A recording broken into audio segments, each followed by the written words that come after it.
Magandang buhay mga boss. Dito na naman tayo, tatalakayin natin ngayong oras na ito ang kahalagahan pa rin ng edukasyon. Dahil napakahalaga nun para sa ating kinabukasan. Magbibigay po ako ng 5 dahilan o paraan para mas sigit na maging masipag at ganahan ang ating mga anak sa pag-aaral. Ito po'y base sa aking mga karanasan at ginagawa para sa aking mga anak.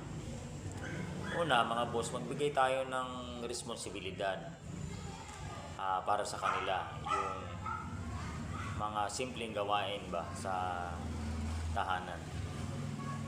Maging responsable sila sa simpleng gawain ng halimbawa yung paghugas ng plato, paglilinis at maging yung tupi ng kanilang mga higaan. Kasi nga, kung maging responsable sila sa tahanan pa lang, sa kanilang mga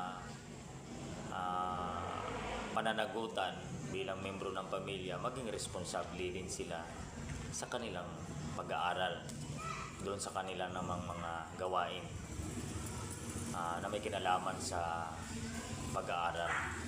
Pangalawa, magtakda tayo ng schedule ng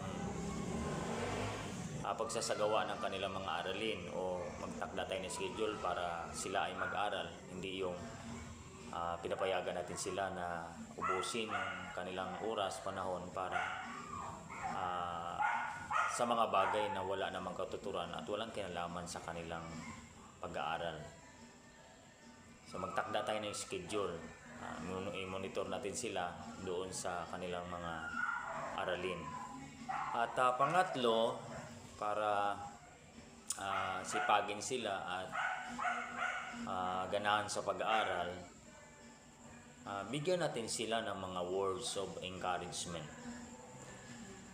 doon sa kanilang mga nagawa at kanilang gagawin pa sa kanilang pag-aaral. Yung bang may pakita natin sa kanila na mayroon tayong tiwala sa kanilang kakayanan, na kaya nilang gawin yung mga lessons nila, mga takdang aralin. So, natin sila palakasin para magawa nila yon. Pero siyempre nandun lagi yung gabay natin, turuan natin sila sa mga bagay na hindi nila alam. At pang-apat ay